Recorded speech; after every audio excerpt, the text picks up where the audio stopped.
When a quiet second grader refuses to take off his gloves, no matter the weather, most teachers assume it's a simple quirk. But when those gloves stay on day after day, and the child flinches at the slightest contact, the story takes a darker turn, uncovering a disturbing truth behind one boy's mysterious gloves and a school nurse who refused to let his pain go unnoticed. Before we dive into this story, let me know where you're watching from today, and if you believe in the power of compassion, please like this video and subscribe for more. For nearly a year, Jonah came to school every morning wearing the same pair of dark blue gloves. He was 7 years old, polite in every routine way but eerily quiet for a second grader, as if his voice might shatter something fragile in the air. Each day, his teacher, Ms. Graves, watched him file into the classroom, tuck himself into the second seat of the third row, and rest his gloved hands on the desk. Snow, rain, or sunshine, none of it seemed to matter. Those gloves stayed on. Their navy fabric, worn and frayed around the thumbs, had started to fade in color by the time March rolled around. The days were getting warmer, but Jonah's gloves never budged. For Ms. Graves, the first couple of weeks of seeing Jonah's gloves had felt trivial. She was used to small quirks from students.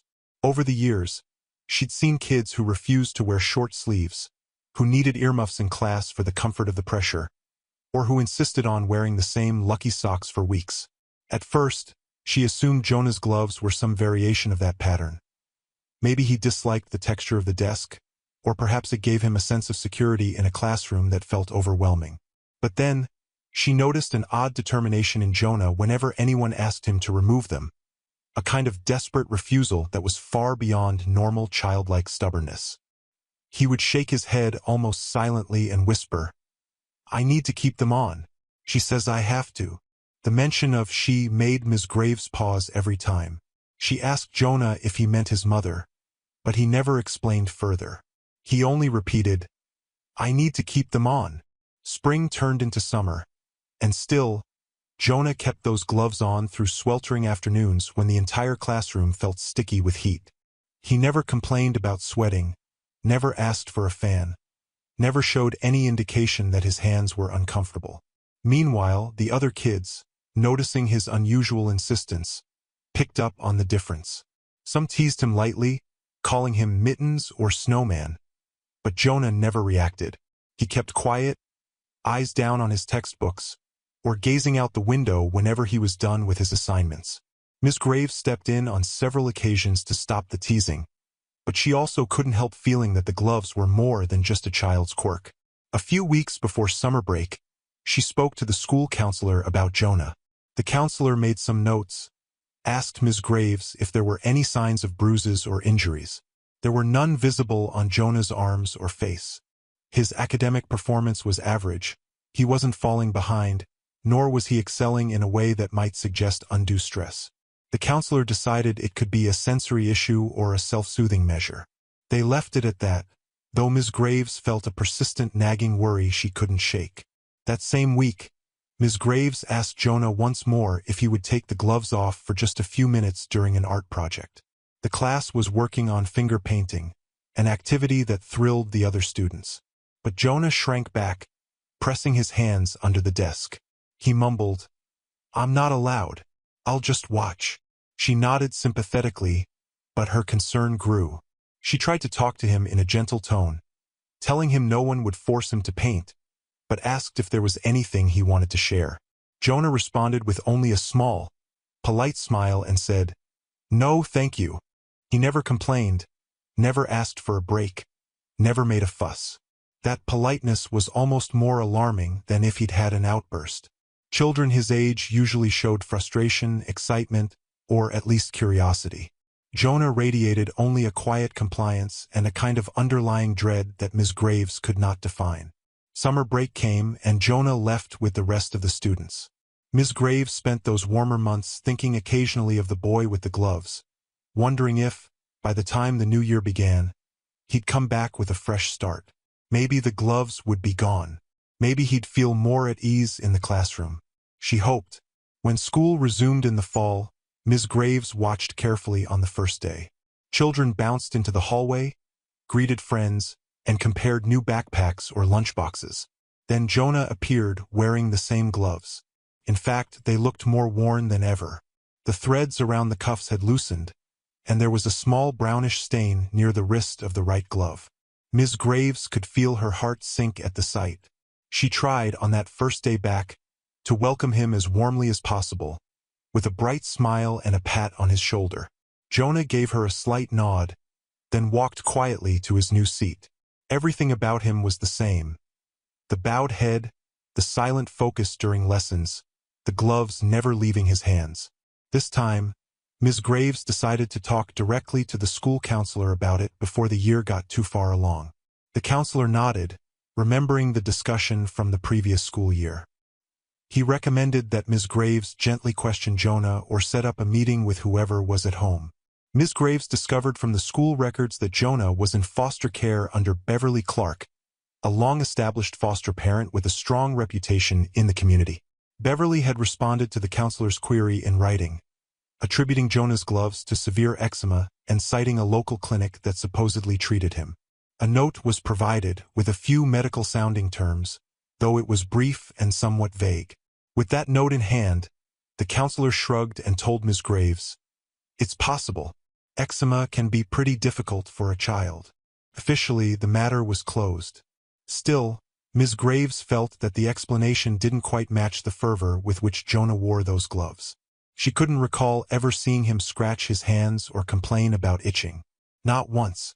In the hustle and bustle of a new school year, it might have ended there if not for the watchful eye of Nurse Molina. Molina had worked at Larchmont Elementary for more than a decade. She had a warm but no-nonsense demeanor, the sort that earned her immediate respect from parents, staff, and students. She'd seen her fair share of bumps, bruises, colds, and broken arms.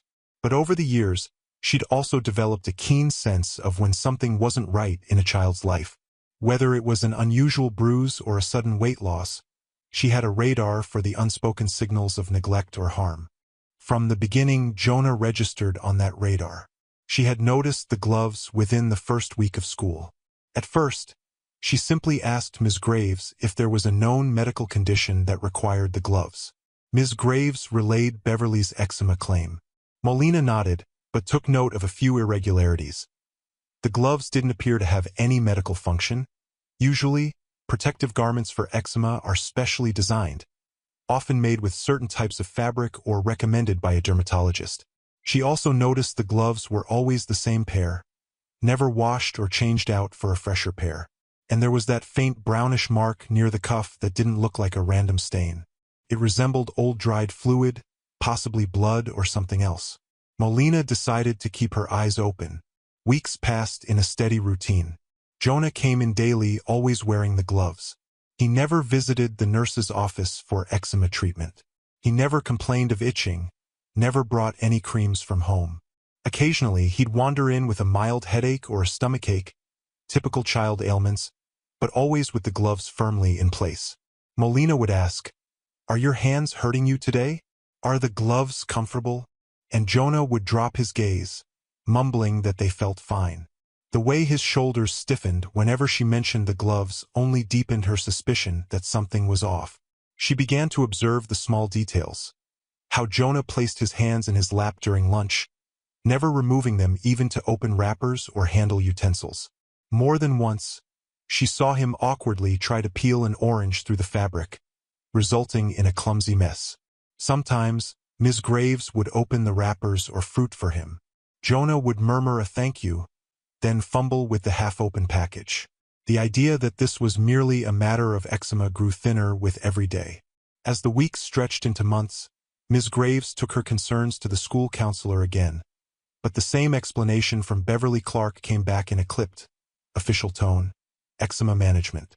The local clinic's name was on the note, though the letter was so general that no one at the school was quite sure how to question it further. There were no visible injuries on Jonah's arms or face, no abrasions around his neck or bruises on his legs. Academically, he was still maintaining an average performance. He wasn't disruptive, nor did he exhibit any alarming behavior outside the gloves. From the administrative perspective, there seemed to be no cause for alarm. Jonah slipped deeper into silence as the school year wore on. Occasionally, Ms. Graves saw him drawing pictures during free time, always with the gloves on, though that made it difficult for him to hold crayons and pencils precisely. His work was neat, but there was a faint, trembling line in everything he produced, as though each stroke was done with an unsteady hand. One particularly rainy Tuesday, Ms. Graves noticed that Jonah's hoodie sleeves were drenched by the time he arrived in the classroom. The thin navy gloves seemed soaked through. Water dripped from the frayed cuffs onto the floor, forming little puddles beneath his desk. She suggested he remove the gloves to let them dry. Jonah looked at her with wide eyes, trembling. He shook his head, his voice barely above a whisper. "Please don't make me. She'll know." The raw fear in his voice startled Ms. Graves more than she cared to admit. She backed off immediately, not wanting to push him into a panic. As the morning wore on, Jonah's damp sleeves began to irritate his skin. He rubbed them against his jacket, pressed them to his sides, but refused to slip them off. Ms. Graves could see the discomfort in his eyes, but also the unwavering determination to keep them on at all costs. That same afternoon, during an art lesson involving water-based paints, one of Jonah's classmates accidentally knocked over a cup of water. The splash caught Jonah's right glove, and he jolted so violently that he nearly toppled out of his chair. The sudden panic on his face wasn't the typical surprise of a child getting wet. It was something deeper, more visceral, as if the water had unleashed a terror inside him. Alarmed, Ms. Graves immediately called for Nurse Molina. When the nurse arrived, she knelt beside Jonah, speaking in a calm, soothing voice. She asked if she could help him dry off, perhaps replace the gloves with paper towels for just a moment, but Jonah seemed frozen. Then, so quietly she almost didn't hear it, he said, "Only if you promise not to tell her." Molina glanced at Ms. Graves, who gently nodded back, urging Jonah to trust that the nurse simply wanted to help. Molina promised. She spoke slowly and kindly, as though approaching a wounded animal, letting Jonah know she only wanted to make him feel better. With shaky hands, he extended his arms. Molina took them gently, rolling the soaking sleeves up to the wrists. Then, she carefully peeled back the edge of one glove. Jonah bit his lip hard, tears gathering at the corners of his eyes. What Molina saw beneath the fabric made her stomach churn. The skin on Jonah's hands was cracked, red, and crisscrossed with narrow welts. She recognized patterns of friction burns, the telltale lines of something rough forced against delicate skin repeatedly. He had circular marks on his palms, bruises, it seemed, that lined up with small, hard shapes sewn into the gloves. As she slid one glove off entirely, she saw that the inside was outfitted with some sort of harsh cloth. It wasn't the soft material she might expect if someone was trying to protect the child's skin. It was rough, almost like coarse burlap. And, sewn into that lining, there appeared to be multiple small discs, coins or buttons, positioned right at the pressure points of the palms and fingers. Jonah stood there, tears slipping silently down his cheeks as Ms. Graves pressed a hand over her mouth in horror. Molina forced herself to remain calm. She spoke softly, "Jonah, who made these gloves for you?" After a beat, he answered, "She did. So I don't steal." The confusion in Ms. Graves' eyes matched the swirl of dread churning in Molina's gut. Jonah continued, in that same flat, explanatory tone, "If I touch stuff I'm not allowed to, I'm stealing. So she says I have to feel what stealing feels like." In that moment, any doubt Molina had about reporting this immediately vanished. She had spent enough years in her profession to know child abuse when she saw it, and this was beyond neglect. It was deliberate torment disguised as discipline. Ms. Graves looked physically ill at the sight of the welts and at the matter-of-fact way Jonah explained the purpose of these monstrous gloves. Molina felt her heart pound against her chest. How long had this been going on? Jonah said, "She says I have to wear them at all times," in the same dull tone. It was as though the boy had been trained not to question it. Beverly Clark was known around town for her involvement in community events, church volunteering, and fostering children. Her spotless record, her friendly demeanor, and her history of certifications made her nearly untouchable in the eyes of many. She'd been fostering children for over a decade. There were, apparently, 2 prior CPS reports filed against her, but both had been closed without findings. It was nearly impossible to reconcile that sterling public reputation with the horrors Jonah was describing. Molina photographed Jonah's injuries discreetly and documented every detail he shared. She kept her promise not to tell her, but she made it clear to Jonah, in carefully chosen words, that she needed to help keep him safe. He clung to the edge of his wet sleeve, shaking, but he did not object. Ms. Graves left the room to call the principal, while Molina wrapped Jonah's hands lightly in clean gauze, just enough to provide some barrier from any further immediate pain.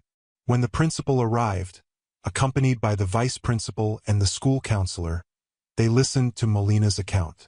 The vice principal looked uneasy, reminding them that Jonah's foster parent had provided a medical excuse. The counselor, too, seemed hesitant. "We don't want to overstep," he said carefully. "We might need to contact Miss Clark first and see if there's an explanation." Molina's composure cracked for a moment. She'd seen these bureaucratic slowdowns before. A child was in immediate danger, yet administrators worried about the potential fallout of confronting a respected community figure. "This is child abuse," Molina stated, her tone unwavering. "He has friction burns, welts, and we have a child telling us his foster mother made him wear gloves that hurt him so he won't steal. That's not a medical or therapeutic strategy. It's torture." The vice principal pursed his lips, but only repeated that the gloves had not technically disrupted class, and the child's foster mother had a note explaining the condition. He suggested waiting to see if there was a misunderstanding. Ms. Graves, who was standing to the side, looked like she wanted to scream but was holding herself in check. That evening, Molina went home and called her cousin, who worked as an ER pediatric nurse in a neighboring district. She recounted the entire situation, down to the last detail. Her cousin immediately connected her with a child advocacy specialist, someone who understood the system and could navigate around the red tape that so often stymied school investigations. Molina typed up her report, included every photograph and observation, and compiled Jonah's limited medical records from the school files. By the next morning, she had already sent everything to the county, bypassing the typical chain of administration that might have slowed the process. She knew the consequences of a false report could be severe, but she also knew from experience what could happen to children if an abuser was given even a single night's chance to hide evidence or intimidate a child into silence. Within 48 hours, emergency responders showed up at Beverly Clark's home. The scene they found corroborated Molina's worst fears. Jonah was not the only foster child living there. 2 others shared the house: a boy with gauze-wrapped knees and a girl who flinched whenever an adult spoke too loudly. Investigators removed all 3 children immediately. The initial findings revealed that Beverly had devised a range of supposed behavioral correction tools. The gloves were just one horrifying example. The girl's nightgown apparently had a built-in belt that restricted her arms during sleep to prevent her from tossing around too much. The boy was forced to kneel on bottle caps as focus time. This woman, so lauded by the community, had run a quiet chamber of cruelty behind closed doors, all under the label of restorative behavior therapy. Word spread quickly among the staff at Larchmont Elementary that Beverly Clark's home was now under official investigation. A hush fell over the teacher's lounge that next Monday morning, as if everyone feared speaking her name too loudly. Ms. Graves, trembling with anger, kept repeating that she should have done more or noticed sooner. The counselor seemed shaken, reconsidering every step he had taken or not taken. The vice principal, once so dismissive, now stared grimly into his coffee cup, saying little. Molina was called in for multiple interviews. She provided detailed accounts of Jonah's injuries, the modifications in the gloves, and the conversation with him in the nurse's office. Child Protective Services, working with local law enforcement, photographed every inch of Beverly Clark's house. They found more contraptions disguised as everyday items: a child seat rigged with sharp protrusions under the cushion, a locked cabinet that supposedly held therapeutic tools. Despite her initial denial, Beverly's story collapsed under the physical evidence. She was taken into custody, awaiting a legal process that would likely end her fostering career forever, and bring criminal charges as well. Jonah was taken to the hospital for a thorough examination. Doctors found that his hands showed long-term nerve sensitivity from the constant friction and pressure. His wrists exhibited early signs of atrophy, possibly from holding them so stiffly to avoid further pain inside the gloves. When asked if it hurt, Jonah only said, "Not when I'm good," a sentence that broke every heart in the room. The next wave of heartbreak came when it became apparent that no immediate family member or close relative was stepping forward to take Jonah in. His birth parents were out of the picture, and extended family had long been disengaged. As the system began to shuffle the children into emergency foster placements, Jonah remained in the hospital for a few days of evaluation, uncertain and alone. Molina didn't hesitate. The moment she understood Jonah would be placed into yet another unknown home, she walked into the social worker's office at the hospital. She explained that Jonah needed someone he already trusted, albeit in the small measure that trust could exist after such trauma. She wasn't married, had no children, but she had a spare room. It was all so abrupt, so overwhelming, that she surprised even herself with how quickly the words tumbled out. "I'll take him. He can stay with me." At first, the social worker was stunned but quickly began the process, verifying Molina's background, ensuring all the legalities were in place. Because of Molina's standing in the community and her existing credentials in healthcare, the process moved faster than usual. Within a couple of days, Jonah found himself in a small, tidy house with soft light streaming through the windows. No harsh corners, no contraptions. Just a basic suburban home with an inviting living room and a spare bedroom that Molina had hastily prepared. There, she replaced scratchy linens with the softest cotton sheets she could find, hoping that Jonah might begin to associate touch with something gentle. The first few weeks were tense. Jonah barely spoke. He kept his hands drawn into his sleeves, even though the gloves were gone.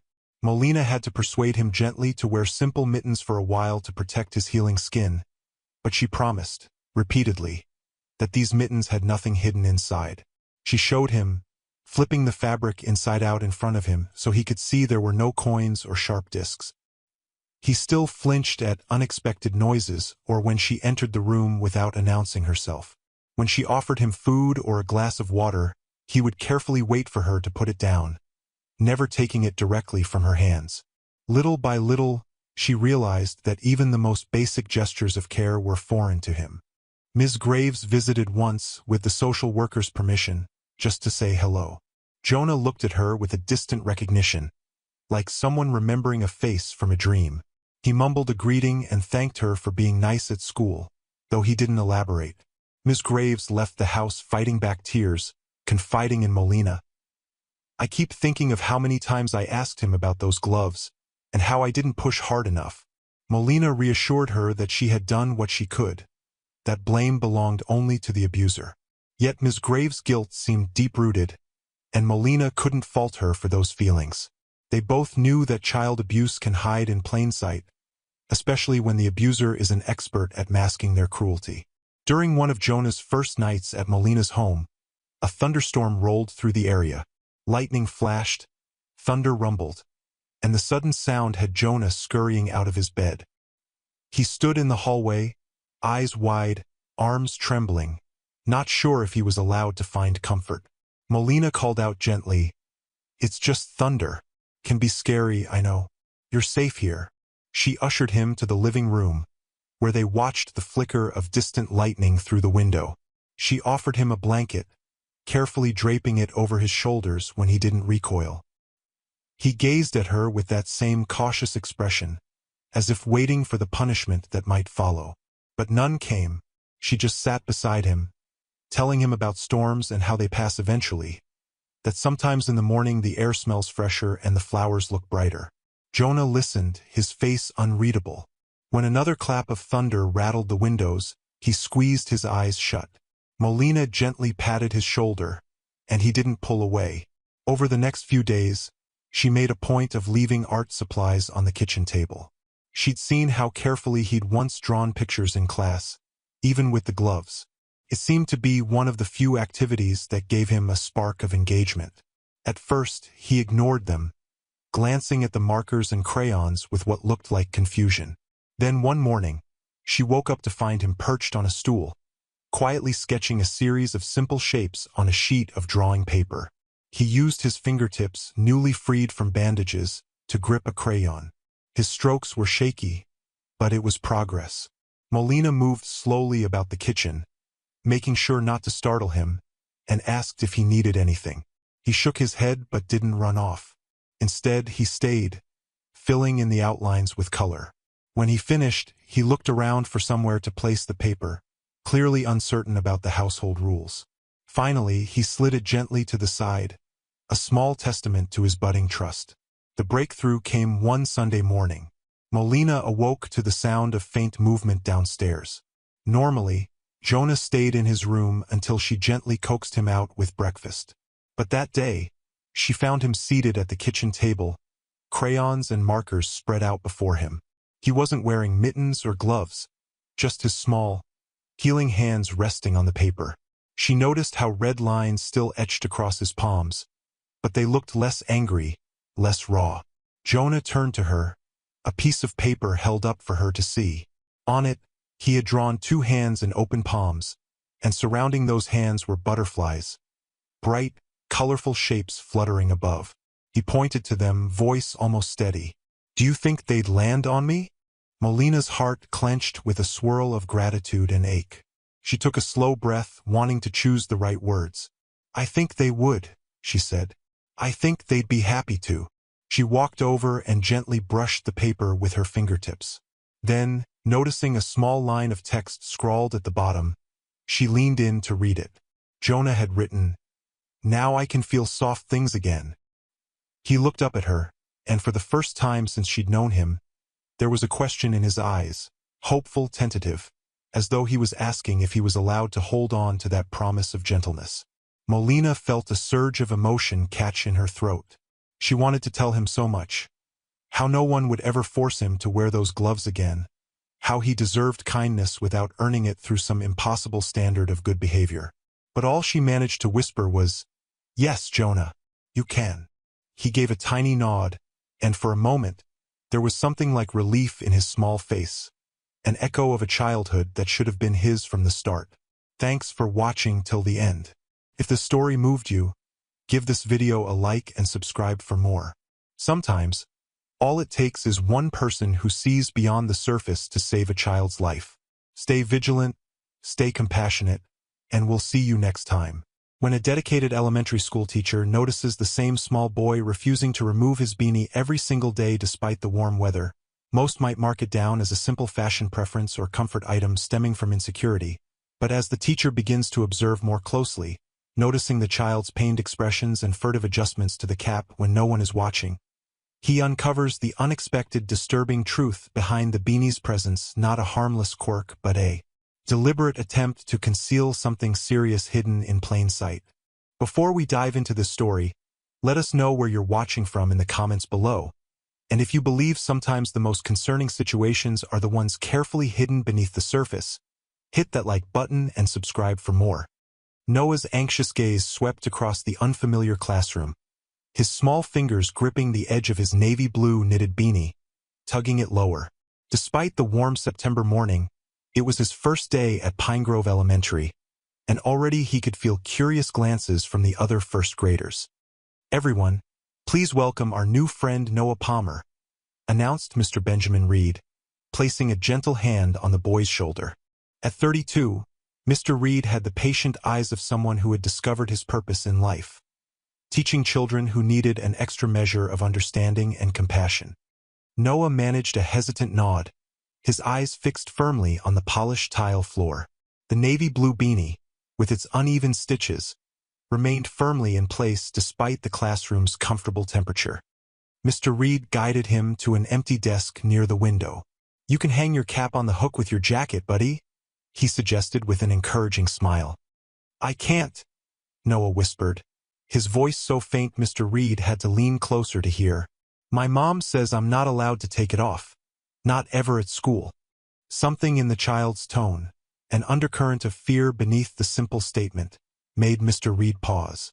In his 9 years of teaching, he'd encountered all manner of comfort objects. Treasured action figures, special wristbands, even a girl who wore the same butterfly hairclip every Thursday. But the intensity of Noah's grip on that beanie struck him as unusual. "That's all right," Mr. Reed assured him, making a mental note to address the issue another time. Morning activities unfolded as planned. The children practiced writing their names, shared summer adventures, and began learning classroom routines. Mr. Reed observed Noah carefully throughout. How he isolated himself during partner activities, how he grimaced when turning his head too quickly, and most concerning, how his small hand repeatedly rose to adjust the beanie when he thought no one was looking. By lunchtime, Mr. Reed's concern had deepened. In the cafeteria, Noah sat alone, poking at his food without enthusiasm. When a well-meaning lunch monitor suggested removing his cap while eating, the child's reaction was immediate and alarming. He curled inward, shoulders hunched protectively, shaking his head with unexpected vehemence. During afternoon recess, while other children raced across the playground, Noah found a quiet spot beneath an oak tree where he sat alone, occasionally reaching up to adjust his cap with careful movements. Back in the classroom during art time, Mr. Reed knelt beside Noah's desk. "That's a wonderful drawing," he commented, noticing the careful way the boy had colored a house with a large tree beside it. "Is that your home?" Noah nodded slightly, then winced, his hand flying up to touch his beanie again. "Does your head hurt, Noah?" Mr. Reed asked gently. The child froze, eyes widening with what looked remarkably like fear. "No," he mumbled, quickly lowering his hand. "I'm fine." As the dismissal bell rang and children gathered their belongings, Mr. Reed watched Noah join the line of bus riders, his navy blue beanie standing out among the bobbing heads. Something wasn't right. The wincing, the constant adjustments, the obvious discomfort, these weren't typical behaviors for a shy new student. That evening, reviewing the day's events in his quiet apartment, Mr. Reed couldn't shake the image of Noah's fearful eyes when questioned about his cap. Teaching had taught him to trust his instincts, and right now those instincts were sending clear signals. Something was hidden beneath Noah's navy blue beanie, something the 6-year-old had been explicitly told to keep secret. And whatever it was, Mr. Benjamin Reed was determined to discover it before it could hurt the child further. The school bus pulled away from Pine Grove Elementary, carrying Noah Palmer toward the apartment complex on the edge of town. Unlike his excited classmates, who chattered about their first day, Noah sat quietly, one hand still protectively touching his navy blue beanie. The 15-minute ride ended at Westridge Apartments, a tired-looking building with peeling paint and an overflowing dumpster in the parking lot. Noah climbed down the bus steps and trudged toward Building D, his small shoulders hunched as if carrying an invisible weight. Inside apartment 23, the television blared a daytime talk show. The living room contained a worn sofa, a coffee table cluttered with unopened mail, and empty pizza boxes from what appeared to be several days ago. "Is that you, Noah?" His mother's voice called from the kitchen. "Yes, Mom," Noah answered quietly, setting his backpack beside the door. Sandra Palmer appeared in the doorway, a thin woman with exhausted eyes and hair pulled back in a messy bun. Her gaze immediately went to Noah's head. "You kept the beanie on all day?" she asked, an edge of tension in her voice. Noah nodded, unconsciously reaching up to touch the navy blue fabric. "Good boy." Sandra's shoulders relaxed slightly. "Did anyone try to make you take it off?" "Mr. Reed, my teacher," Noah admitted softly. "He said I could hang it up." Sandra's expression hardened. "What did you tell him?" "I said that I'm not allowed to take it off." "Remember, Noah," Sandra said, kneeling to her son's level, "it's nobody's business but ours. If your teacher asks again, just say it's a family rule." Sandra handed Noah a granola bar from her pocket. "Homework first, then you can watch TV. Dad will be home late." Left alone, Noah settled at the small kitchen table with his first-day worksheets. The apartment was uncomfortably warm, making the beanie feel even more restrictive. He desperately wanted to remove it, even for a few minutes, but his mother's warnings echoed in his mind. 3 weeks ago, when Noah had first complained about his, Sandra had barely glanced up from her phone. Just dandruff, she'd muttered. A week later, when the problem had worsened, Sandra had finally purchased an inexpensive treatment from the dollar store, applying it hurriedly one evening. "They're all fixed," she'd declared, though Noah could tell from his mother's expression that it wasn't true. The situation had deteriorated after Noah's father, Victor, lost his construction job. The limited family funds went to rent and his growing collection of beer cans. Sandra's concern for her son's condition disappeared entirely, replaced by sharp instructions. "Stop scratching? It's embarrassing." The day before starting at Pine Grove, Sandra had discovered the extent of the problem and panicked. "We can't afford a doctor," she'd snapped. "And you can't go to school looking like this. They'll report us." The navy blue beanie knitted by Noah's grandfather before he passed away became Sandra's solution. "Wear this. Don't take it off at school, not even for a minute. We'll figure something out." But figuring something out had never materialized, just strict instructions to hide the problem. Noah heard the apartment door open and quickly gathered his papers. His father, Victor, stumbled in, his mood apparent from his heavy footsteps. "Dad's home," Sandra called unnecessarily from the living room. "Keep it down, Noah. He's had a rough day." Noah retreated to the small bedroom he shared, with boxes still unpacked from their hasty move. Sitting cross-legged on his unmade bed, he fought the urge to adjust his uncomfortable beanie. Mr. Reed's kind eyes floated in his memory, the way he'd looked at Noah with genuine concern, not irritation. For just a moment, Noah allowed himself to imagine what would happen if he told his teacher the truth, but the thought evaporated as quickly as it formed. Mom said people would think they were a bad family. Mom said they might be separated. And 6-year-olds are very good at keeping secrets, even when those secrets cause them pain. Monday morning at Pine Grove Elementary arrived with the cheerful chaos of children pouring through the front doors, backpacks bouncing and voices echoing down freshly polished hallways. Mr. Benjamin Reed stood outside his classroom, greeting each student by name as they entered, his warm smile masking the fatigue from a weekend spent preparing lesson plans and worrying about one particular new student. When Noah appeared at the end of the hallway, Mr. Reed noticed immediately how the child's shoulders hunched forward, his steps slower than the excited bounds of his classmates. The navy blue beanie remained firmly in place, pulled even lower than before. "Good morning, Noah," Mr. Reed said gently.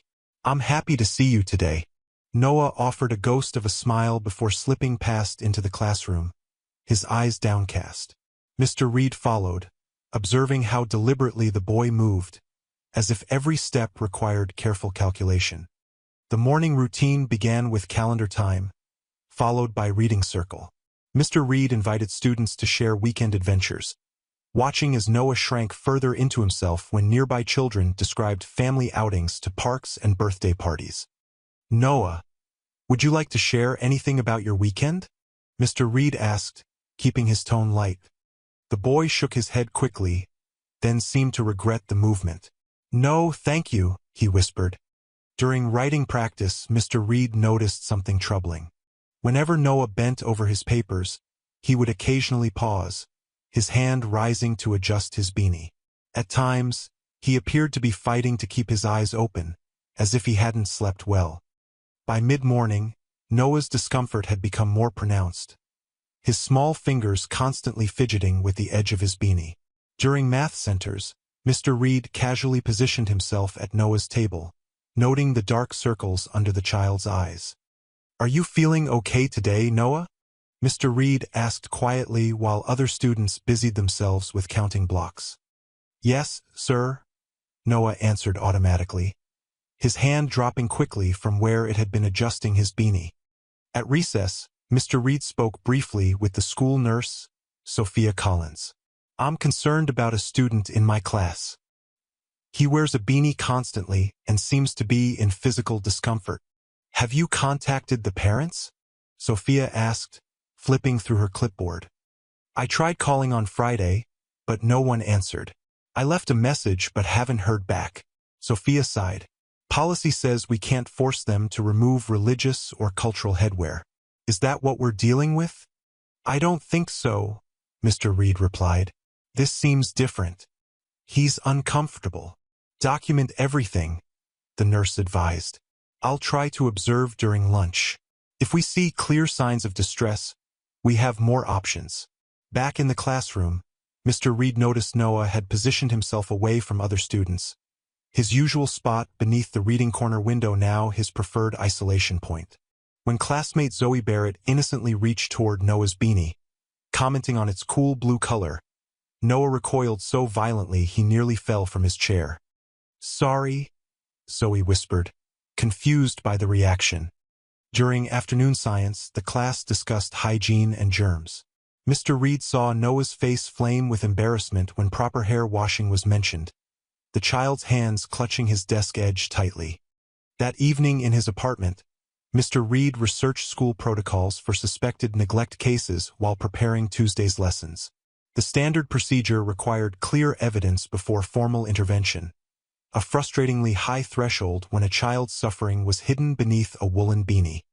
With determination, he drafted an email to Principal Olivia Reynolds requesting permission to have the school counselor observe Noah. He also prepared a second, more carefully worded note to send home with Noah, inviting his parents to a conference. As he clicked send on the email, Mr. Reed couldn't shake the feeling that time was running out.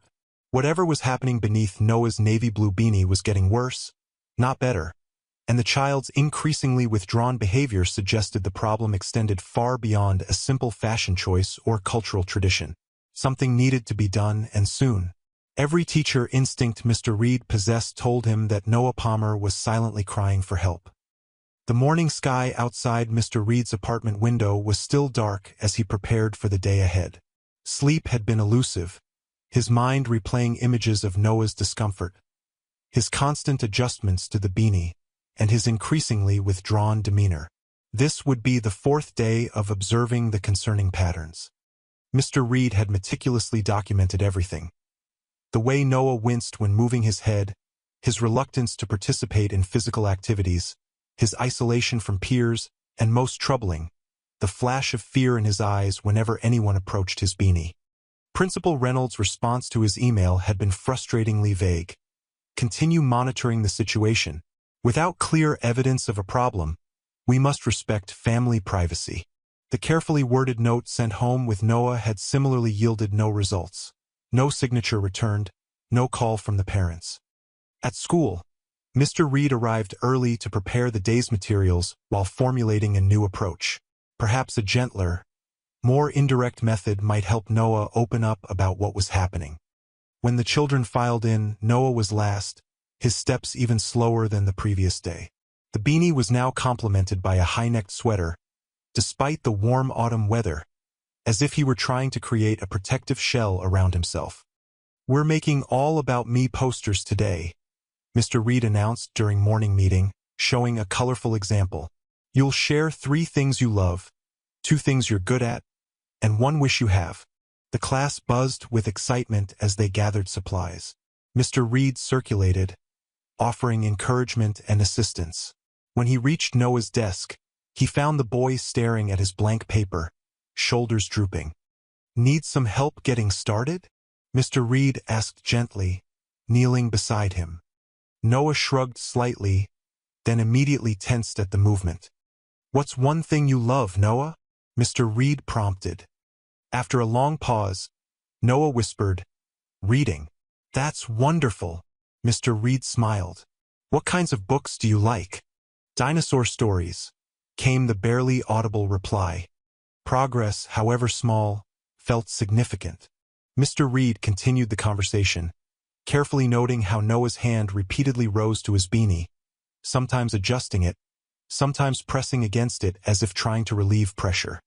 During the children's bathroom break, school counselor Michael Turner slipped into the classroom. "Which one is he?" he asked quietly. "Navy beanie, gray sweater," Mr. Reed replied. "He's been wearing that same beanie every day. I suspect there's something wrong beneath it, possibly a medical issue that's not being addressed." Michael nodded. "I'll observe during lunch." "Have you been documenting?" "Every day," Mr. Reed confirmed. "But without understanding what's under that beanie, it's all circumstantial." When the students returned, Mr. Reed introduced a science lesson about the human body's warning systems. Pain is one way our body tells us something's wrong, he explained. It's important to listen when our body talks to us. He watched Noah's expression carefully, noting how the boy's eyes widened slightly, a flicker of recognition crossing his face before quickly disappearing. At lunch, Noah sat alone again, picking listlessly at his sandwich. Mr. Reed and Michael observed from across the cafeteria, noting the child's isolation and the careful way he held his head, minimizing movement. There's definitely something concerning here, Michael agreed after lunch. But without parental cooperation or visible evidence, our options are limited. Have you tried calling again? Multiple times, Mr. Reed replied, frustration evident in his voice. The number goes to voicemail. I've left 3 messages with no response. While tidying the classroom after dismissal, Mr. Reed discovered a crumpled note in Noah's desk, a hastily scribbled reminder. Keep Beanie on no matter what. Mom. The handwriting was aggressive, the words underlined multiple times. Mr. Reed carefully photographed the note before placing it back exactly where he'd found it. This wasn't just a child's preference or a cultural practice. This was a directive, one that seemed to prioritize secrecy over Noah's comfort and well-being. That evening, Mr. Reed made a decisive plan. Tomorrow, he would try a different approach. Whatever was hiding beneath Noah's navy blue beanie couldn't remain hidden much longer. Not if the increasing signs of distress were any indication. As Noah boarded the bus earlier that afternoon, Mr. Reed had noticed something that confirmed his worst fears. The child's face had been flushed with what appeared to be fever, his eyes glassy and unfocused. The time for careful observation was running out. By Wednesday morning, Mr. Reed arrived at Pine Grove Elementary with a knot of anxiety in his stomach. He'd spent hours researching possible conditions that might explain Noah's symptoms, everything from common medical issues to signs of neglect. None of the possibilities were comforting. Principal Olivia Reynolds intercepted him in the hallway before he could reach his classroom. Benjamin, a word? The principal's tone was clipped, professional. I received an email from the Palmer family last night. They're concerned about what they call your undue focus on their son's headwear. Mr. Reed blinked in surprise. They haven't responded to any of my attempts to contact them. Well, they've contacted me, Principal Reynolds replied, adjusting her glasses. Mrs. Palmer claims it's a family matter and requests that you respect their privacy. She was quite adamant. Olivia, something is wrong with that child, Mr. Reed insisted, lowering his voice as students began filing past. He's showing signs of physical distress. He had a fever yesterday. Unless you have concrete evidence of a problem requiring intervention, our hands are tied, the principal responded. The district is already facing budget cuts. We can't afford a lawsuit from parents claiming harassment. The warning was clear. Principal Reynolds' primary concern wasn't Noah's well-being. It was avoiding conflict and protecting the school's reputation. I understand, Mr. Reed replied, though he didn't. Not really. In his classroom, Mr. Reed prepared for the day with mechanical efficiency, his mind racing. The situation was deteriorating on multiple fronts. Now that Noah's parents had complained, any further intervention would be scrutinized, possibly even used against him professionally. When Noah entered the classroom, Mr. Reed had to suppress a gasp. The child looked ghostly pale, dark circles prominent beneath his eyes. The navy blue beanie was still firmly in place but now appeared slightly damp in spots. Most alarming was Noah's gait. He moved as if every step required monumental effort. Good morning, Noah, Mr. Reed said gently. How are you feeling today? Fine, came the automatic whisper, but the child's glazed eyes told a different story. During morning work, Mr. Reed noticed Noah's hand trembling as he attempted to write. Twice, the boy's head nodded forward before he caught himself, exhaustion evident in every movement. The beanie adjustments had become near constant, though Noah tried to disguise them as casual touches. At recess, Mr. Reed sought out the school nurse. Sophia, I am genuinely worried. Noah might be ill. His condition seems worse today. The nurse frowned. Has his temperature been taken? I don't have a thermometer in my classroom, Mr. Reed replied, but he's showing signs of fatigue, possible fever, and obvious discomfort. Send him to me after lunch, Sophia decided. I'll check his vital signs. At least that doesn't require parental permission. Back in class, Mr. Reed conducted a science activity about helpful and harmful microorganisms.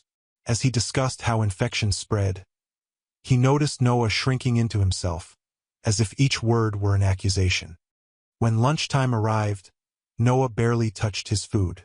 Mr. Reed gently reminded him about visiting the nurse afterward, only to see panic flash across the child's face.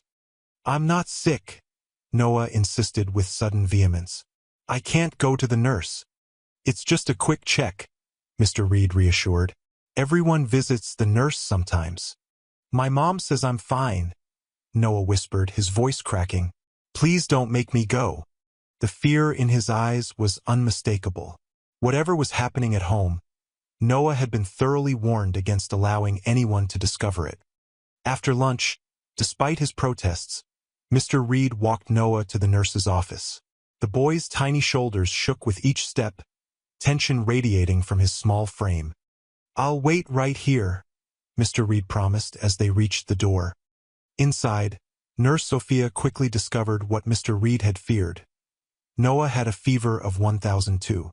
When the nurse gently suggested removing the beanie to check for signs of illness, Noah became distressed, backing against the wall and wrapping his arms protectively around his head. No, he cried, the first time Mr. Reed had heard him raise his voice. My mom said never. The visceral fear in that reaction told Mr. Reed everything he needed to know. This wasn't about cultural practices or personal preference. This was about deliberately hiding something serious. As he calmed the trembling child, Mr. Reed made a silent vow. Tomorrow, one way or another, he would find out what was beneath Noah's navy blue beanie before it was too late. Mr. Reed arrived early Thursday morning, determined to speak with Principal Reynolds before classes began. The knot of worry in his stomach had twisted tighter after a nearly sleepless night. Noah's reaction in the nurse's office had confirmed his worst fears. Something serious was being deliberately hidden. He found Principal Reynolds in the front office, coffee in hand, chatting amiably with the administrative assistant. Olivia, may I speak with you privately? Mr. Reed asked, his tone professional despite his internal turmoil. The principal's smile faded slightly. Of course, Benjamin. Let's use my office. Once the door closed behind them, Mr. Reed went straight to the point. Noah Palmer has a fever. He became extremely upset when the nurse suggested examining him. I believe we have sufficient grounds for a welfare check. Principal Reynolds settled behind her imposing desk, placing her coffee cup precisely on its coaster. The nurse informed me of yesterday's incident. Did Noah actually allow her to see anything concerning? No, because he's terrified of showing it, Mr. Reed countered. That's precisely the problem. The principal sighed, removing her glasses to polish them methodically. Benjamin, you've been with us less than 2 years. Your probationary period isn't even complete. The implied threat wasn't subtle. Mr. Reed straightened his spine. I'm aware of my employment status, Olivia. I'm also aware of our legal obligation as mandatory reporters. And I'm aware of the district's precarious financial situation, Principal Reynolds replied sharply. The last parent complaint cost us a valuable relationship with a major donor family. The Palmers have explicitly requested you stop focusing on their son's headwear. This isn't about a dress code violation, Mr. Reed insisted, frustration coloring his voice. This is about a 6-year-old in physical distress. Without concrete evidence. I have documented evidence of unusual behavior, physical symptoms including fever, and a note instructing him to keep the beanie on no matter what. Mr. Reed interrupted, uncharacteristically bold. What more do you need? Him actually collapsing in my classroom? Principal Reynolds' expression hardened. What I need, Mr. Reed, is for you to remember your place in this institution's hierarchy. Focus on teaching the curriculum. Leave family matters to the families. Back in his classroom, Mr. Reed fought to maintain his composure as students arrived. He noticed several parents glancing at him with curious expressions. Had rumors already begun circulating? When Noah entered, Mr. Reed's heart sank. The child moved like someone 3 times his age, each step careful and measured. The navy blue beanie looked rumpled now, as if it hadn't been removed in days. Most alarming was how Noah seemed to be fighting to keep his eyes open during morning meeting. Mr. Reed noticed several students wrinkling their noses when sitting near Noah.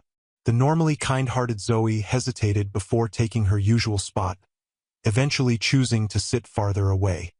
By mid-morning, whispers had begun. "He's weird," one boy murmured to his neighbor. Another made a show of covering his nose when Noah walked past. At the writing center, Lucas Chun scooted his chair dramatically away from Noah, loudly announcing, "My dad says people who don't wash get sick." Mr. Reed intervened immediately. "Lucas, that's unkind and inappropriate.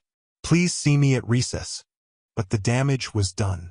Noah's face had crumpled, tears welling in his eyes as he hunched further into himself, one hand reflexively rising to clutch his beanie. The phone conversation with Sandra Palmer had left Mr. Reed shaking with suppressed emotion. The woman's accusations had been relentless, that Mr. Reed was singling out Noah, that he was violating their family's privacy, that he was encouraging other children to bully her son about the beanie. "If this harassment continues, we'll file a formal complaint with the school board," Sandra had threatened, her voice brittle with anger and something else. Fear, perhaps. When Mr. Reed had gently tried to discuss Noah's physical symptoms, the fever, the apparent discomfort, Sandra had cut him off abruptly. "My son is fine. Mind your own business." Now standing outside Principal Reynolds' office the following morning, Mr. Reed faced an impossible choice. The official reprimand in his personnel file made the stakes painfully clear. Teacher demonstrated inappropriate fixation on students' personal attire despite parental objections. "Come in, Benjamin," Principal Reynolds called, her tone professional but cool. Inside, Mr. Reed was surprised to find Michael Turner already seated, his expression unreadable. "We need to discuss professional boundaries," Principal Reynolds began without preamble. "Mrs. Palmer has filed a formal complaint." "Olivia, please," Mr. Reed implored. "This isn't about a beanie. Noah is ill. The other children have noticed something's wrong. He has a fever. He's clearly uncomfortable." Michael cleared his throat. "I observed Noah yesterday. While I agree he appears uncomfortable, we must consider cultural factors."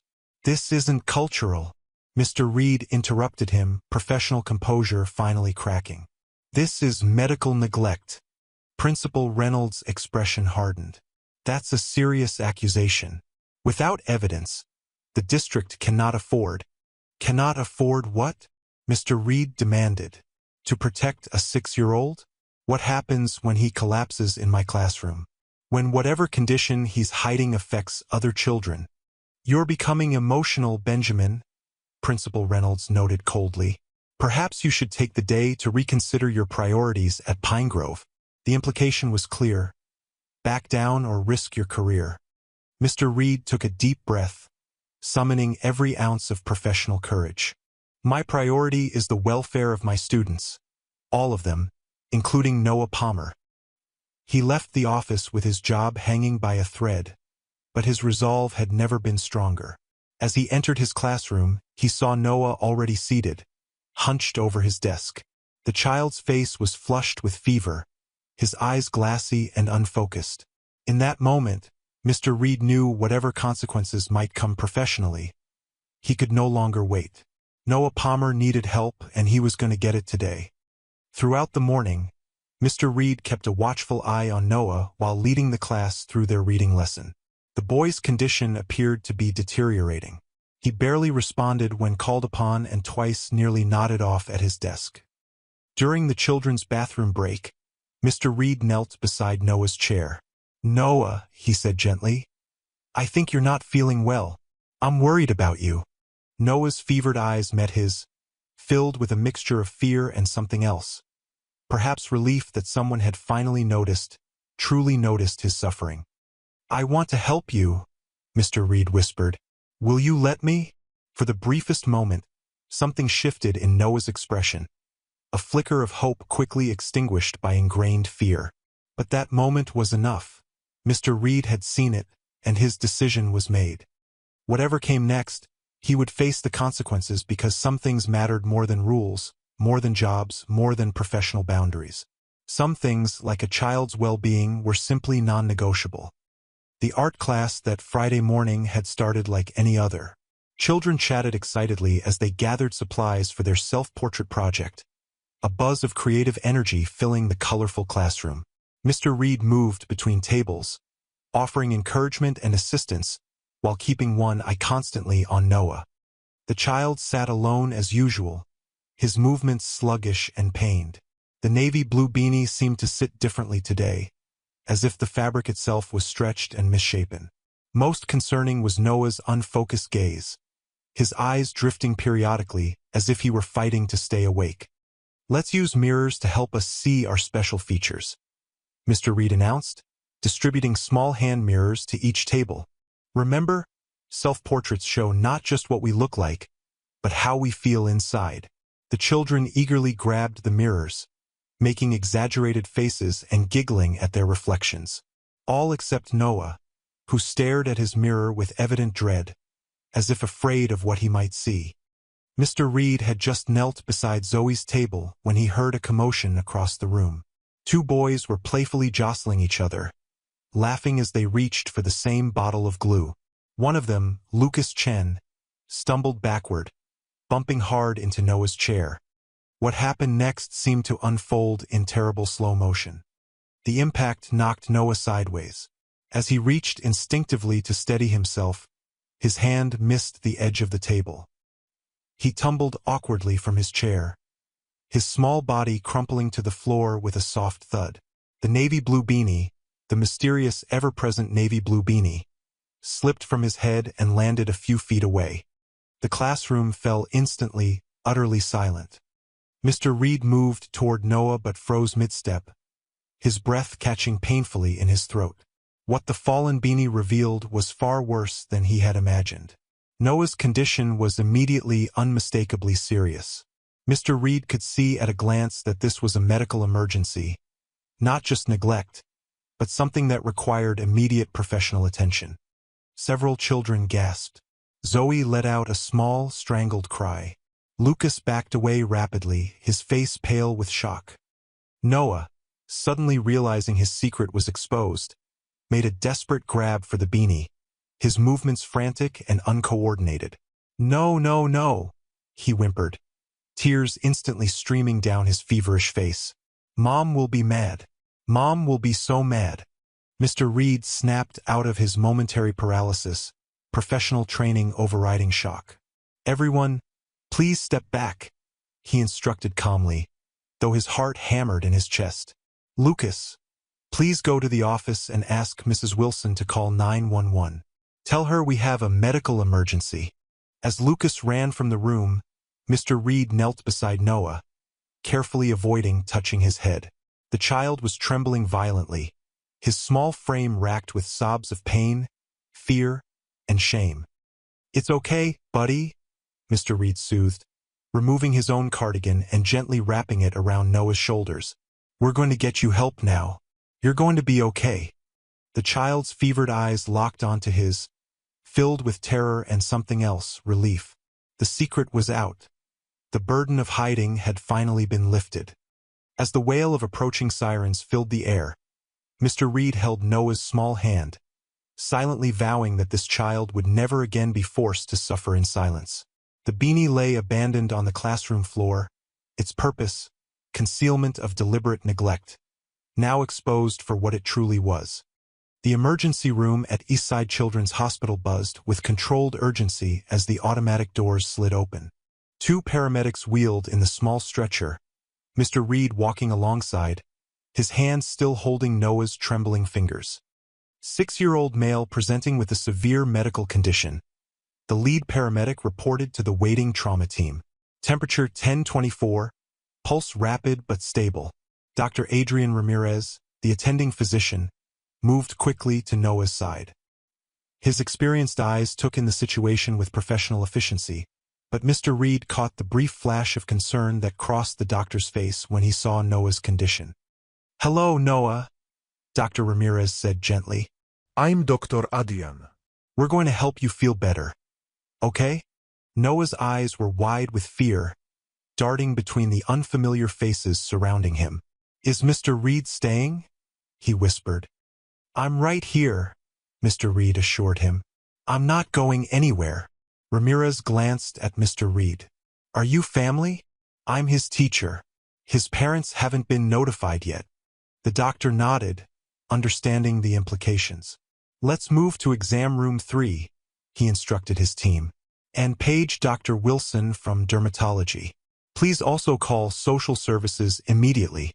As they transferred Noah to the examination bed, a nurse carefully positioned him to avoid causing additional discomfort. Another began taking vital signs while a third prepared a tray of supplies. "Noah, I need to examine you now," Dr. Ramirez explained, his voice calm and matter-of-fact. "It might be uncomfortable, but it's important so we can help you feel better." Noah's grip on Mr. Reed's hand tightened painfully. "Will it hurt?" "We'll be very gentle," the doctor promised. "And if anything hurts, you tell us right away. Okay?" As Dr. Ramirez began his examination, Mr. Reed watched Noah's face, providing reassuring smiles whenever the child looked his way. The doctor worked methodically, occasionally murmuring observations to the nurse documenting beside him. The clinical terminology couldn't mask the reality. Noah had been suffering from a serious medical condition that had been left untreated for a significant period of time, allowing secondary complications to develop. A young man in a navy blazer appeared at the doorway, his expression professionally composed. "I'm Connor Westbrook from Child Protective Services." He introduced himself quietly to Mr. Reed. "The hospital called us." Mr. Reed nodded, relieved that the proper authorities were already involved. "Benjamin Reed, Noah's teacher at Pine Grove Elementary. I've been documenting concerns for over a week." "We'll need your statement," Connor replied. "But first, what can you tell me about the family situation?" As Dr. Ramirez continued treating Noah, administering pain medication and beginning the delicate process of addressing his condition, Mr. Reed stepped just outside the doorway with Connor, keeping Noah in his sight while quietly explaining everything he had observed and documented. "I tried calling the parents multiple times," he concluded. "I was told to stop focusing on the beanie." He hesitated, then continued firmly. The principal prioritized avoiding potential conflict over investigating Noah's welfare. Connor's expression remained neutral as he took notes, but his eyes reflected professional concern. "You did the right thing today, Mr. Reed. This level of medical neglect is severe and unambiguous." Back in the examination room, Dr. Wilson, the dermatologist, had arrived and was conferring quietly with Dr. Ramirez. Their expressions confirmed the gravity of Noah's condition. "We'll need to admit him," Dr. Wilson decided. "He requires treatment and close monitoring." As the medical team prepared Noah for admission, Mr. Reed noticed the child's eyelids growing heavy, the medication finally providing relief from what must have been weeks of constant pain. "Mr. Reed," Noah murmured drowsily, "will I be in trouble for letting them see?" Mr. Reed felt his heart constrict with a mixture of sorrow and fierce protectiveness. "No, buddy," he whispered gently, stroking Noah's hand. "You're not in trouble. You're safe now." As Noah drifted into medicated sleep, Mr. Reed looked up to find Connor watching them thoughtfully. "We'll be contacting the parents immediately," the social worker said quietly. "But given the circumstances, Noah will remain in protective custody while we investigate." Mr. Reed nodded, relief washing over him. Whatever happened next, Noah would no longer have to suffer in silence. The beanie had fallen, and with it, the walls of secrecy that had imprisoned a child in preventable pain. Dr. Ramirez carefully documented each finding as Noah slept in the pediatric ward. His small body finally relaxed after weeks of constant tension. The hospital room was quiet, except for the soft beeping of monitors and the occasional rustle of medical charts. Mr. Reed sat nearby, unwilling to leave despite the late hour. Connor Westbrook from Child Protective Services had just returned with a grim expression that suggested difficult news. "We've conducted the initial home investigation," Connor said quietly, taking the chair opposite Mr. Reed. "The conditions at the Palmer's residence are," he paused, searching for an appropriate word. "Concerning." "How bad?" Mr. Reed asked, his voice barely above a whisper to avoid disturbing Noah. "Significant neglect throughout the home, limited food supplies, evidence of financial hardship." Connor flipped through his notes. "But most troubling was what we found in Noah's bedroom." He showed Mr. Reed a photograph on his tablet that made his stomach lurch. A child's bedroom in a state of severe disarray, clearly displaying signs of long-term neglect. "Based on medical evidence, Dr. Wilson estimates the condition has been developing for at least 3 to 4 months, Connor continued. Mr. Reed closed his eyes briefly, imagining Noah's silent suffering throughout that time. The mother, Mrs. Palmer, was defensive about the situation when informed about Noah's hospitalization. She became hostile, claiming it was just a minor problem and that the school was overreacting. Mr. Palmer arrived during our inspection and became verbally aggressive. A soft knock at the door interrupted them. Dr. Wilson entered carrying treatment notes. "The tests confirm what we suspected," he informed them. "The condition has been untreated for far too long. We've also found evidence of prior attempts at treatment, ineffective home remedies that likely worsened the situation." Mr. Reed felt a chill run through him. "They tried treating it themselves." Dr. Wilson nodded gravely.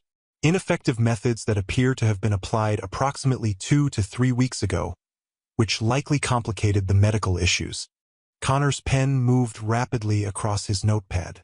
"Do you have documentation of all findings and their probable causes?" "Complete documentation," Dr. Wilson confirmed. "This case goes far beyond simple neglect.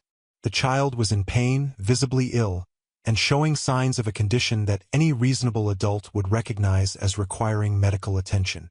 "There's something else," Connor added, turning to Mr. Reed. "We found a receipt for prescription treatment dated 3 months ago. It was filled but apparently never used. We found it unopened in a bathroom drawer." The implications were staggering. The Palmers hadn't just failed to treat Noah's condition. They had actively chosen to conceal it rather than use medication they'd already obtained.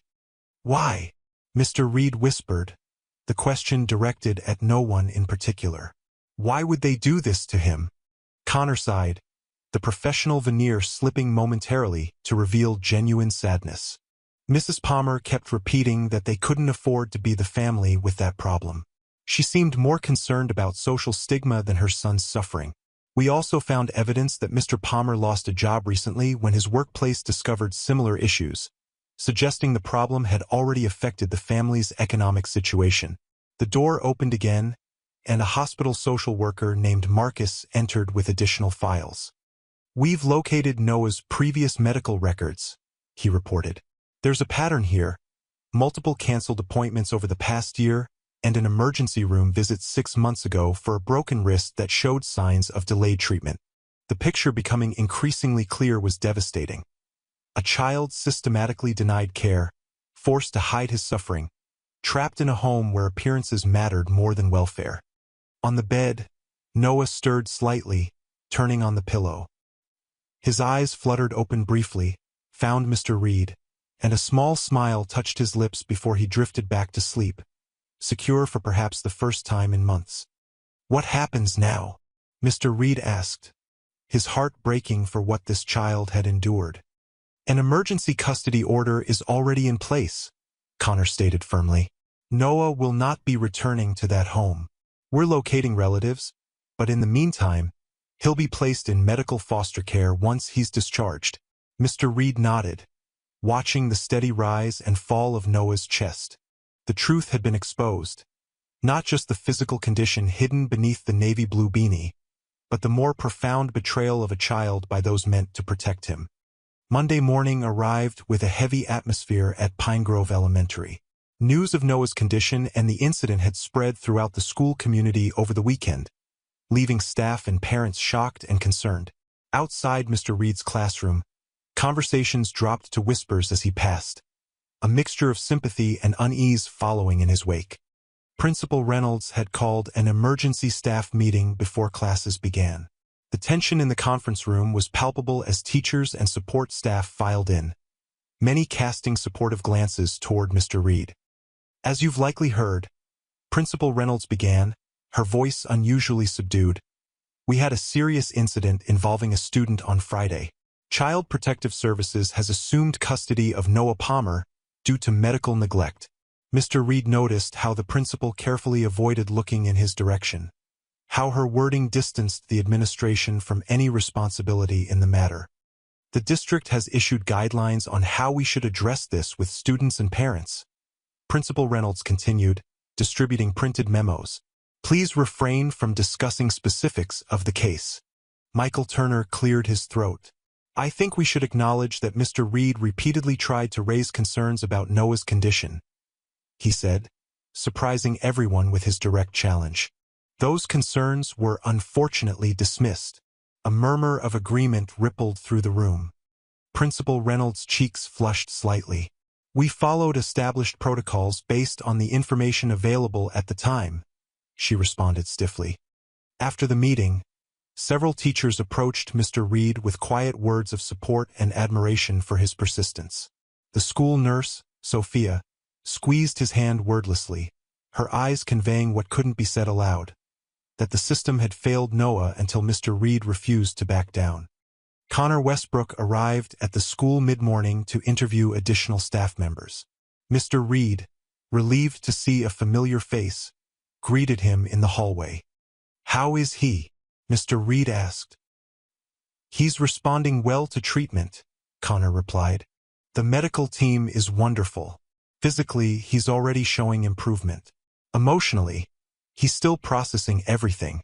Has he asked about his parents? Connor nodded grimly. He seems more afraid of them than missing them. That tells us a lot. Their conversation was interrupted by the arrival of a man in a crisp suit who introduced himself as Alexander Davis, District Attorney. Mr. Reed, I need to speak with you regarding the Palmer case, he said. We're pursuing charges of child neglect and medical endangerment against both parents. Inside an empty conference room, Alexander explained the legal process ahead, his expression serious but compassionate. Your documentation will be crucial to our case, he told Mr. Reed. The timeline you established, combined with the medical evidence, creates a compelling picture of deliberate neglect. Mr. Reed provided his detailed notes describing each day's observations and his multiple attempts to intervene. When he mentioned Principal Reynolds' warnings to focus on teaching the curriculum, Alexander's pen paused mid-note. The school administration actively discouraged you from reporting your concerns? He asked carefully. I was told that without concrete evidence, pursuing the matter could result in legal complications for the district, Mr. Reed admitted reluctantly. Alexander's expression darkened. That's troubling, especially given your status as a mandated reporter. The law is quite clear that reasonable suspicion is the standard for reporting, not conclusive evidence. By afternoon, the investigation had expanded beyond the Palmer family. A representative from the Department of Education had arrived to review Pine Grove's reporting protocols and Principal Reynolds' handling of the situation. Outside Mr. Reed's classroom, Zoe's father stopped him briefly. I just wanted to say thank you, he said quietly. My daughter told me how you protected Noah when everyone else looked away. You're teaching these children something more important than any curriculum.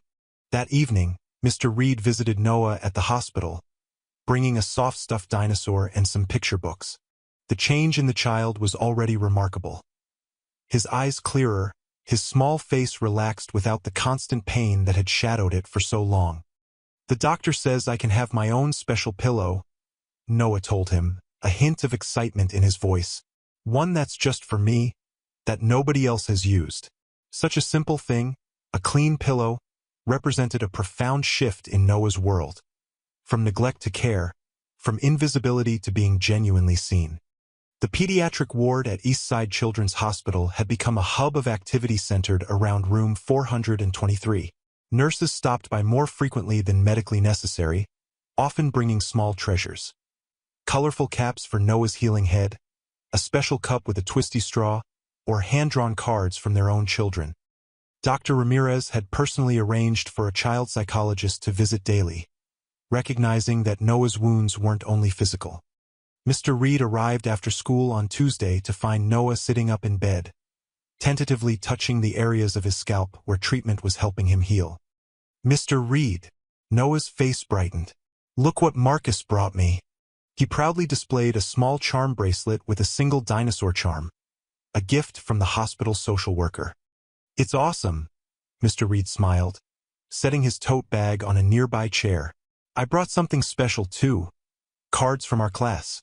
Noah's eyes widened as Mr. Reed spread colorful handmade cards across the blanket. Each of his classmates had created messages of encouragement, their childish handwriting conveying simple but heartfelt sentiments. "Zoe wrote that she saved me a spot at the reading corner," Noah whispered, touching one card reverently. "And Lucas says he's sorry he bumped into me." Connor Westbrook appeared in the doorway, accompanied by a middle-aged couple whose anxious expressions softened immediately upon seeing Noah. "Noah," Connor said gently, "I'd like you to meet some people. This is your Aunt Elaine and Uncle Thomas. They're your mother's brother and sister-in-law." Elaine stepped forward hesitantly, her eyes bright with unshed tears. "Hello, Noah. We've been so worried about you. We didn't know." Thomas added, his voice rough with emotion, "We would have come sooner if we'd known." As the tentative reunion unfolded, Mr. Reed stepped into the hallway with Connor, giving the family privacy. "They had no idea," Connor explained quietly. "Sandra Palmer cut contact with her brother years ago. They only learned about Noah's situation through our investigation." "Will they?" Mr. Reed left the question unfinished. Connor nodded. "They've already begun the process to become Noah's guardians. The home study looks promising. They have a stable home, financial security, and most importantly, they genuinely care." Inside the room, a small miracle was occurring. Noah was smiling, showing Elaine his bracelet while Thomas arranged a stuffed animal collection on the windowsill. The beginning of healing, of trust, cautiously rebuilding a circle of support forming around a child who had been so profoundly alone. 2 weeks after the emergency room visit that changed everything, Mr. Reed stood outside Pine Grove Elementary, watching the morning drop-off ritual with heightened awareness. Every parent's gentle goodbye, every child's backpack adjustment, every casual interaction now carried new significance in his eyes. The mundane routines of school life had been forever altered by one navy blue beanie and the suffering it had concealed. A silver sedan pulled up to the curb, and Mr. Reed recognized Elaine and Thomas Carter immediately. They emerged from the front seats with the careful body language of adults still adjusting to a profound new responsibility. The back door opened, and Noah stepped out, clutching a new backpack decorated with dinosaur patterns. The physical transformation was remarkable. Noah's head was covered with a colorful green cap tied in a style that managed to look both protective and stylish. His face, no longer pinched with constant pain, had regained a healthy color. Most striking was his posture. He stood straighter, the desperate hunching gone from his shoulders. "Good morning, Noah," Mr. Reed called warmly. "We're so happy to have you back." Noah's steps faltered briefly, his hand rising unconsciously to touch the cap. Elaine placed a reassuring hand on her nephew's shoulder. "Remember what Dr. Ramirez said," she murmured. "You're healing beautifully, and no one will make you show anything." Mr. Reed had prepared the class thoroughly for Noah's return. With guidance from the school counselor, he had explained in age-appropriate terms that Noah had been very sick but was getting better, that he would be wearing a cap until he healed completely, and that the kindest thing classmates could do was treat him normally. Still, as they approached the classroom door, Noah froze. "What if they stare?" he whispered, panic edging into his voice. "What if they remember how I looked?" Mr. Reed knelt to meet Noah's eyes. "Your classmates have missed you," he said gently. "They've been saving things to show you. Zoe even made you a special name tag for your desk." Noah bit his lip, unconvinced. The classroom door loomed like an insurmountable barrier. The memory of his last day, the fallen beanie, the exposed condition, the gasps of shock still painfully fresh. "I can't," he whispered, backing against Elaine's legs. Mr. Reed was about to offer alternative arrangements when the door swung open unexpectedly. Zoe stood there, bouncing slightly with excitement. "I thought I heard your voice," she exclaimed. "Come see what we made for you." Before Noah could retreat further, Zoe had gently taken his hand and was leading him inside. Mr. Reed and Elaine followed, witnessing the moment when Noah saw his desk decorated with welcome signs, small handmade gifts, and a special cushion for his chair. The other children looked up with interest but not alarm, their natural curiosity tempered by the preparation they'd received. Lucas approached cautiously, offering a carefully drawn picture of a dinosaur. "For your collection," he explained seriously. "Mr. Reed told us you like dinosaurs now." Noah accepted the drawing with trembling fingers, his eyes wide with surprise at this reception. Slowly, his shoulders began to relax as Elaine said goodbye with promises to return at dismissal time. Mr. Reed observed Noah settling into his desk, still guarded but no longer terrified. The road ahead would not be easy. Therapy sessions, ongoing medical treatment, and the legal proceedings against his parents would continue for months. But this moment represented something profound. A child learning that vulnerability need not mean danger, that community could mean safety rather than judgment. The county courthouse stood imposing against the clear October sky, its stone facade a testament to permanence and authority. Mr. Reed straightened his tie nervously as he climbed the granite steps, joining Elaine and Thomas Carter in the crowded lobby. "How is he this morning?" Mr. Reed asked, falling into step beside them. "Anxious," Elaine replied quietly. "He had nightmares again last night. The therapist says it's a normal part of processing everything." Inside courtroom C, Assistant District Attorney Alexander Davis greeted them with professional confidence. "The judge has reviewed all evidence. Noah won't need to testify today." Relief washed over Mr. Reed. Despite weeks of preparation, the thought of Noah facing his parents in court had troubled him deeply. The child had made remarkable progress, physically healing, cautiously building trust with his aunt and uncle, even beginning to participate more actively in class. But confronting Sandra and Victor Palmer directly might have undone much of that fragile recovery. The courtroom filled quickly.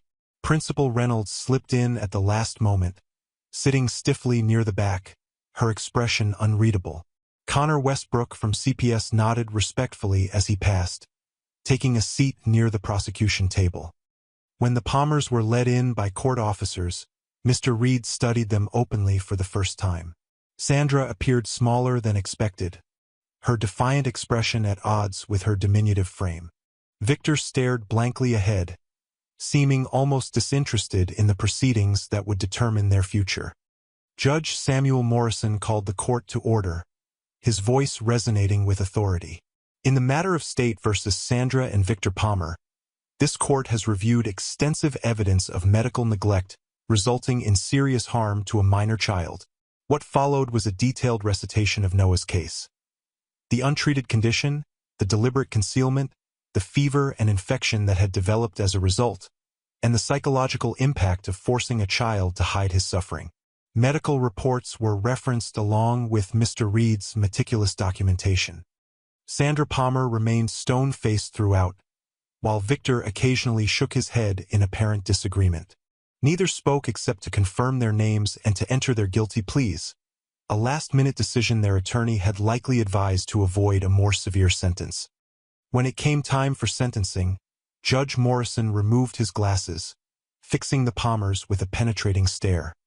"The court finds the defendant's conduct particularly egregious given the deliberate concealment of the child's condition and repeated refusal to seek medical care despite obvious suffering.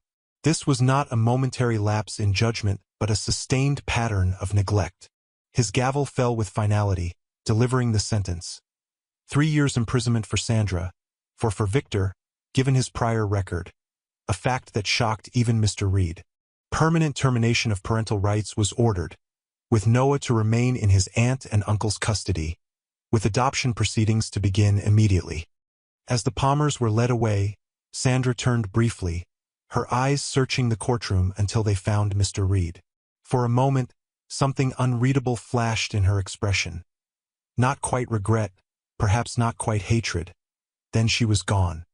Outside on the courthouse steps, Alexander shook hands with Elaine and Thomas. "It's over," he assured them. "Noah can truly begin healing now." Mr. Reed felt a complex mixture of emotions. Relief that justice had been served, sadness for what Noah had endured, and a renewed sense of purpose. The system that had initially failed had ultimately worked, but only because one person had refused to look away from a child's suffering. Principal Reynolds approached him hesitantly. "The school board has approved new training protocols for all staff," she said, unable to quite meet Mr. Reed's eyes, "on recognizing signs of neglect and understanding our reporting obligations. They've asked if you might help develop the curriculum." It wasn't quite an apology, but it was an acknowledgement. Sometimes that was enough to begin rebuilding trust. As he watched Elaine and Thomas drive away to pick up Noah from school, where he was now thriving under the watchful eyes of a community that had learned a powerful lesson, Mr. Reed reflected on the long journey from that first day when a small boy in a navy blue beanie had entered his classroom. Some battles were worth fighting regardless of the professional risk. Some children needed just one person to notice, to care, to act. Today, the justice system had affirmed what Mr. Reed had known all along. Every child deserves protection, especially from those who should love them most. Spring arrived at Pine Grove Elementary with a burst of cherry blossoms and fresh beginnings. 6 months had passed since Noah Palmer had first stepped into Mr. Reed's classroom, wearing a navy blue beanie that concealed both physical suffering and profound neglect. Today, as first graders spilled onto the playground for afternoon recess, Mr. Reed watched from the bench where he often sat, his journal open beside him. His gaze found Noah easily, no longer isolated beneath the oak tree, but chasing Zoe and Lucas in an enthusiastic game of tag, his laughter carrying across the playground. Noah's physical transformation was remarkable. His hair had grown back in thick, healthy waves, the medical treatments having been successful. But the more profound changes were in his spirit. The way he raised his hand eagerly during class discussions, his newfound confidence in sharing ideas, the trust he now extended to adults and peers alike. "He's thriving," said Elaine Carter, settling beside Mr. Reed on the bench. She'd come early for pickup, a common occurrence that allowed these quiet moments of reflection with the teacher who had changed her nephew's life. "He is," Mr. Reed agreed, smiling as Noah successfully tagged Zoe, both children collapsing in giggles. "His reading assessment yesterday was 2 grade levels above benchmark. Thomas and I finalized the adoption paperwork this morning," Elaine shared, her eyes following her nephew's movements across the playground. "The judge made it official.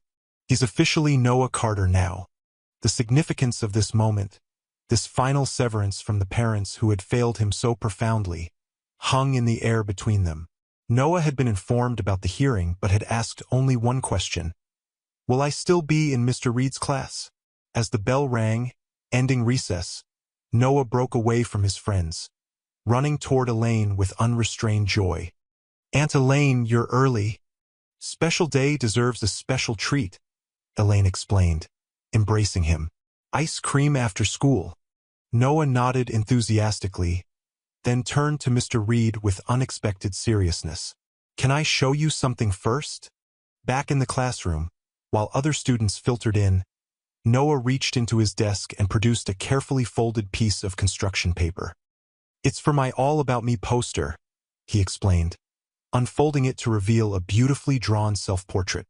Mr. Reed caught his breath. The figure Noah had drawn wore no beanie, no cap, just a smiling boy with curly hair and bright eyes standing between 2 adults labeled, "My New Family." "I don't need to hide anymore," Noah said simply, touching his head with a casual confidence that would have been unimaginable months before. "I don't need to be scared." In that moment, Mr. Reed recognized the true measure of healing, not just physical recovery, but a child who had learned that vulnerability could lead to protection rather than punishment. that truth was safer than secrecy, that some adults could indeed be trusted with both his pain and his hope. The mandatory reporting training program Mr. Reed had helped develop was now being implemented across the district. Principal Reynolds had become an unexpected ally, channeling her administrative efficiency into creating better safeguards for vulnerable students. Even the school board had acknowledged the systemic failures that had nearly cost a child his health, instituting new protocols that prioritized student welfare over administrative convenience.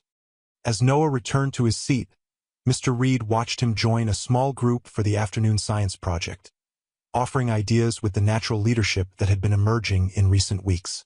The beanie was gone, and with it, the barriers of shame and fear that had imprisoned a child's spirit. Beyond the navy blue beanie lay something precious. The future Noah could now claim as his own, unburdened by secrets, unbound by others' failures, free to become exactly who he was meant to be. Thanks for watching to the end. If you enjoyed this story, make sure to like this video and subscribe for more.